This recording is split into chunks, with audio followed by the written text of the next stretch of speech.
Did you know the most powerful man in history spent his nights writing reminders to stay humble and accept death? Marcus Aurelius controlled the entire Roman Empire, commanding millions of lives with a single word. Yet while leading brutal campaigns on the Germanic frontier, surrounded by violence and political betrayal, he wrote private notes to himself. These weren't royal decrees or military orders.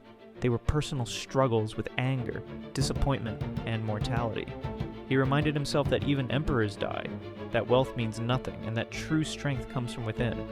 The irony is staggering. A man who could execute anyone chose instead to examine his own flaws. He wrote these thoughts in his tent, blood on his armor, and knowing tomorrow might bring his death. These private reflections were never meant for publication, yet they became humanity's greatest guide to inner strength. We call them meditations today. The ultimate proof that real power isn't controlling others, it's mastering yourself, even when you rule the world.